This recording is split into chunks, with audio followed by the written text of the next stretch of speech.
मेरे अजीज़ों, हम तो चाहते हैं कि तुम इश्क़ रसूल का जामा पहन लो, हुजूर की मोहब्बत का लिबास पहन लो। मेरे अजीज़ों, चाकू ब्लेड भी उठाने की ज़रूरत नहीं, तुम्हारे चलते फिरते देखकर कितने कीड़े फना हो जाए।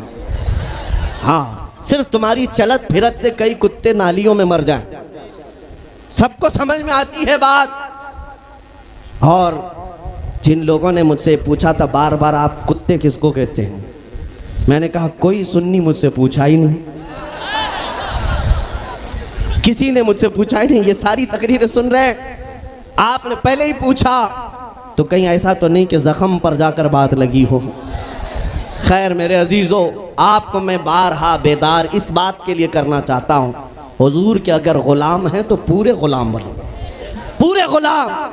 आज के दिन अगर एक नौजवान भी ये अहद कर लिया कि मैंने अपनी मर्ज़ी से बहुत ज़िंदगी गुजारी है, अपनी लाइफ में बहुत इंजॉय किया है, लेकिन आज के दिन से ये तय करूँगा कि जीऊँगा तो मेरे नबी की मर्ज़ी से जीऊँगा, जिसने भी तय कर लिया, मैं समझता हूँ कि ये जलसा वसूल हो गया, हुजूर के कदमों में पहुँच गया।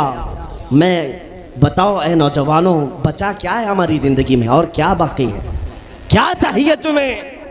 पूरी दुनिया तुम नाक रगड़ रगड़ कर हासिल कर भी लिए तो एक दिन तो मौत आनी है, एक दिन तो दुनिया से जाना है, सारी दौलत छोड़ कर जाओगे, इस बात पर सबका यकीन है। तुमने खुद अपने हाथों से कितने मुर्दे दफनाए, तुमने कितने लोगों की कब्रों को खुद अपने हाथों से बंद किया।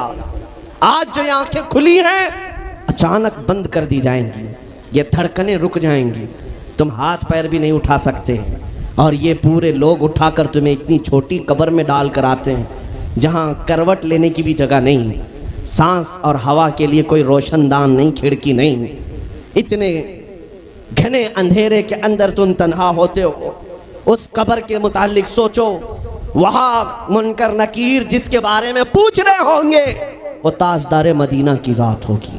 हुजूर के बारे में तुमसे पूछा जा रहा है कि तुम उनके बारे में क्या कहते थे। इसलिए सुन्नियों, आज ही हम तैयारी क्यों ना कर लें कि कल को कब्र में हमसे फरिश्ते पूछें इनके बारे में क्या कहते थे, तो वहाँ पुकार कर नकीरैन से कहना तुम पूछ रहे हो इनके बारे में क्या कहते थे, अरे मर के पहुँचा हूँ यहाँ इस दिलरुबा के वास्ते। सुभान अल्लाह, सुभान अल्लाह। मर के पहुँचा हूँ यहाँ इस दिलरुबा के वास्ते, है शबे गौर भी उसी गुल से मुलाकात की रात। अजीज़ा ने गिरामी वक़ार, आज ले उनकी पनाह, आज मदद मांग उनसे, कल न मानेंगे क़यामत में अगर मान गया। सिर्फ मैं तुम्हारे उन अखलाक की बात कर रहा हूँ, बड़े दर्द दिल से कह रहा हूँ। आ जाओ वापस उस नुक्ते पर जहाँ मेरे नबी ने हमें छोड़ा था, आ जाओ उस रास्ते पर जिस पर चलने वालों पर अल्लाह ने इनाम नाजिल किया है। आपको पता है वो सहाबा कराम, ताबईन और औलिया कामिलीन का रास्ता था कि जिनके बारे में इकबाल ने कहा, दी अज़ाने कभी यूरोप के कलीसाओं में तो कभी अफ्रीका के तपते हुए सहराओं में, दश्त तो दश्त है दरिया भी न छोड़े हमने, बहरे जुल्मात में दौड़ा दिए घोड़े हमने, आ गया ऐन लड़ाई में गर वक्त नमाज, किबला रूहों के ज़मीं बोस हुई कौम हिजाज, एक ही सब में खड़े हो गए महमूद आयाज, न कोई बंदा रहा न कोई बंदा नवाज। यह हमारी तारीख थी, यह हमारी तारीख थी, मोहम्मद अरबी सल्लल्लाहु तआला अलैहि वसल्लम के ग़ुलामों की तारीख थी। वो जिस जगह जाते थे परचम इस्लाम लहराते थे, जहाँ चल पड़े हवाओं का रुख मोड़ दिया, आंधियों को तोड़ दिया, समंदरों में रास्ता बना लिया, अरे दरिया दजला में घोड़े दौड़ा दिए। ये नबी पाक के ग़ुलाम थे, दुनिया उनसे खौफज़दा थी। क्या था उनका नारा? उनका नारा ये था, टल न सकते थे जंग में अगर अड़ जाते थे, पाँव शेरों के मैदान से उखड़ जाते थे, अरे हक से सरकश हुआ कोई तो बिगड़ जाते थे, तेग क्या चीज़ है हम तोप से भी लड़ जाते थे। नारे तकबीर, नारे रिसालत, देखो देखो कौन आया, देखो देखो कौन आया। तवज्जो की बात है, हम उस कौम के वारिसीन में से हैं, दुनिया जिनकी तारीख जानती है। आपको पता है अंग्रेज़ तारीख दान है, अंग्रेज़ है, उसका कोई ताल्लुक़ मेरे दीन से नहीं, लेकिन तारीख़ लिखने में उसने ये बात लिखी कि मैंने ऐसा जर्नेल देखा ही नहीं जैसा सलाहुद्दीन था, इसलिए कि उसके जज्बे जैसा मैंने एक भी जर्नल देखा नहीं। एक बार का वाक़या लिखा है कि 12,000 की फौज थी सलाहुद्दीन के साथ, 12,000 की फौज थी सलाहुद्दीन अय्यूबी के साथ। और जिस वक्त वो मैदान में उतरा, मुकाबिल में सलीबियों की तादाद 4 लाख की थी, 4 लाख की थी। 4 लाख की तादाद देखकर ना वो घबराया ना भागा, पलट कर अपने फौज से पूछा, क्या मशवरा है तुम्हारा, मुकाबिल में उतरे या नहीं उतरे। सलाहुद्दीन के लश्करी और उसके नौजवान सिपाही आम लोग नहीं थे, जज्बा जवान था। अर्ज किया, है सलाहुद्दीन हमारे सिपह सालार, रसूलुल्लाह के सहाबा तादाद देखकर उतरते थे तो हम भी तादाद देख के उतरेंगे। अगर नबी के सहाबा तादाद नहीं देखते थे तो हम भी इस तादाद का कोई परवाह नहीं करेंगे। सलाहुद्दीन उनकी बातों को लेकर उतर तो पड़ा। तारीख लिखने वाला अंग्रेज आदमी है, कहता है मुकाबला कर लेना और बात होती है, लेकिन 4 लाख को तितर बितर करके रख देना तारीख की अलग बात होती है।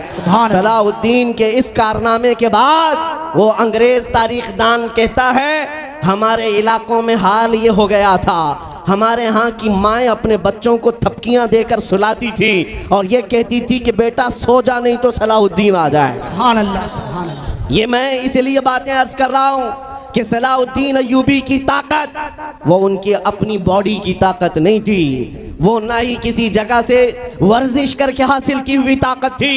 सलाहुद्दीन की ताकत इश्क़ मुस्तफ़ा की वजह से थी, वो मोहब्बत रसूल का पैकर था। हमने तारीख में उन जवानों को देखा है जिन्होंने तारीख उलट करके रख दिया है, जिन्होंने ज़मीन में एक अलग परचम लहरा कर रख दिया है।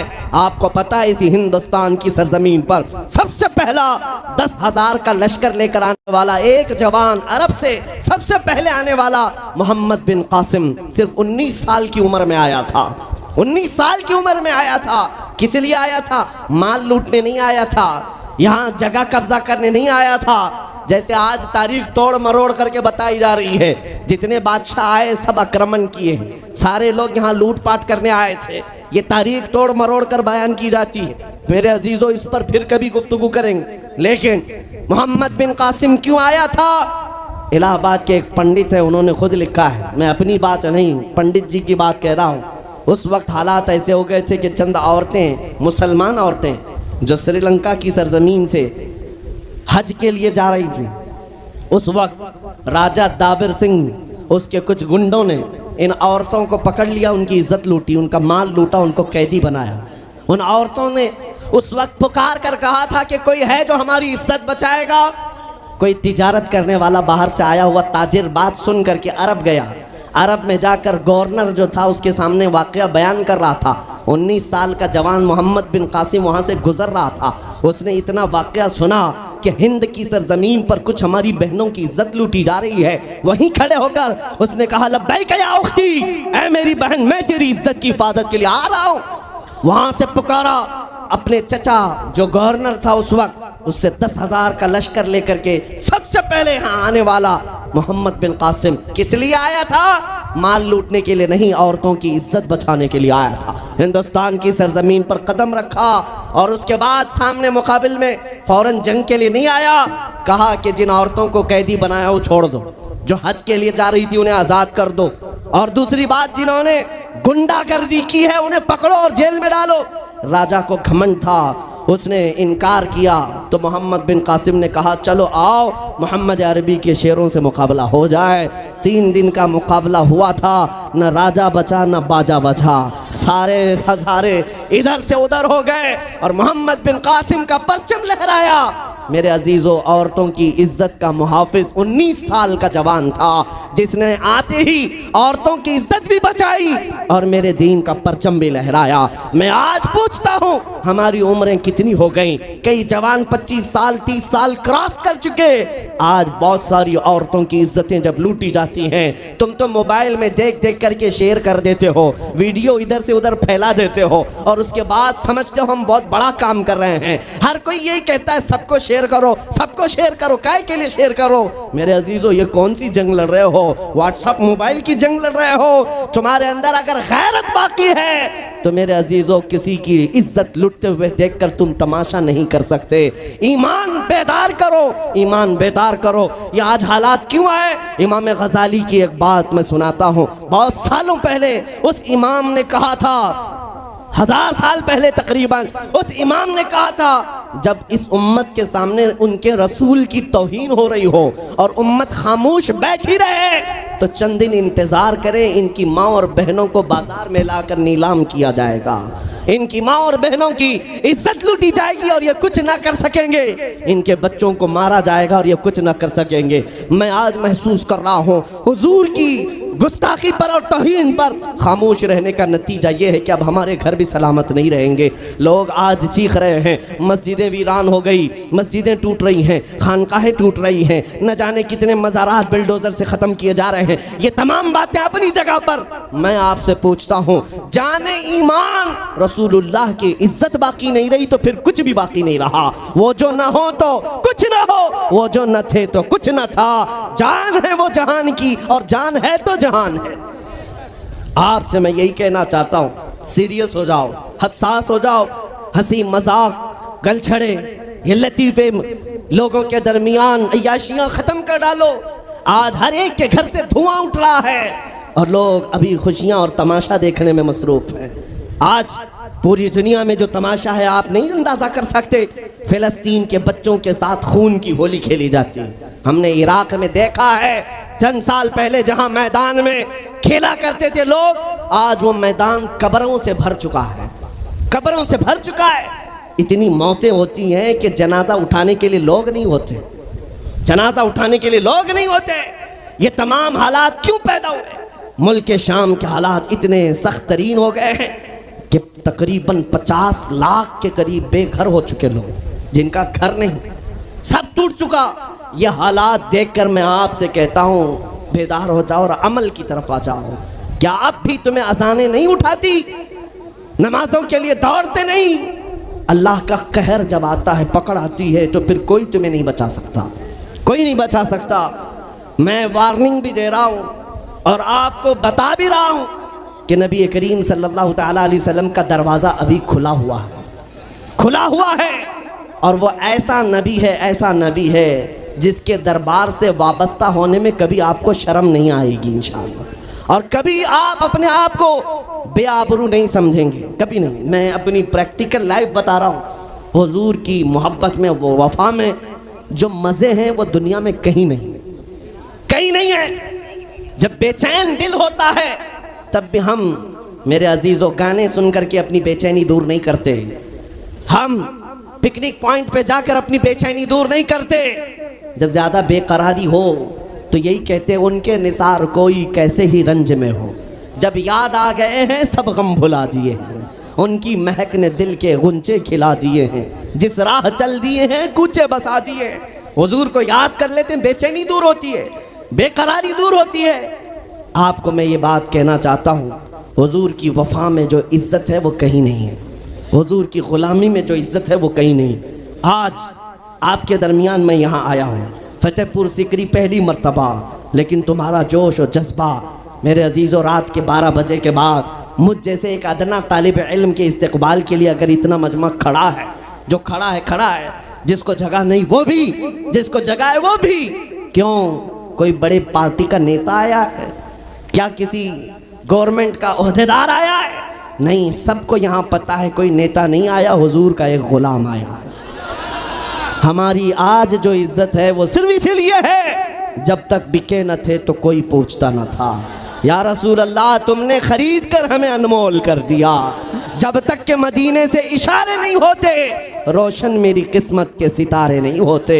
इसलिए आपसे भी कहता हूँ, बेदाम ही बिक जाइए बाजार नबी में, बेदाम ही बिक जाइए बाजार नबी में। अरे इस शान के सौदे में खसारे नहीं होते। नारे तकबीर, लब्बैक लब्बैक लब्बैक या रसूल अल्लाह, लब्बैक लब्बैक लब्बैक या रसूल अल्लाह। ताजदार खत्म नबूवत, ताजदार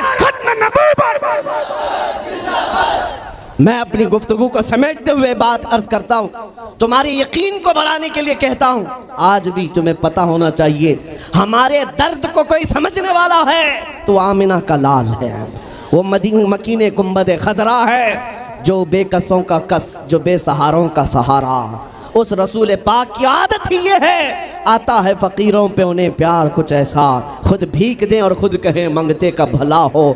आपको मैं ये बात बार बार इसलिए कह रहा हूँ कि तुम ये मांगना छोड़ दो, लोगों के यहाँ हाथ फैलाना छोड़ दो, इनकी उनकी नौकरी चाकरी करना छोड़ दो। मेरे मुर्शिद ताजु शरिया फरमाया करते, बुल हवस सुन सीमो ज़र की बंदगी अच्छी नहीं, बुल हवस सुन सीमो ज़र की बंदगी अच्छी नहीं, उनके दर की भीख अच्छी सरवरी अच्छी नहीं। दुनिया में कहीं इज्जत नहीं पाओगे जो मेरे नबी की गुलामी में पाओगे, इसलिए कि हमने हुजूर से वाबस्ता होने वालों को देखा है। वो बिलाल हबशी हबशा के रहने वाले थे, अगरचे रंग काला था, लेकिन जब मेरे आका की गुलामी में आए तो मेरे आका ने उन्हें काबे की छत पर चढ़ा दिया और काबे की छत पर से अजान देकर बिलाल ने ये लोगों को बता दिया, ऐ लोगों मुझे देखो, रंग से इज्जत नहीं, मुस्तफा के कदमों से इज्जत है। सुभान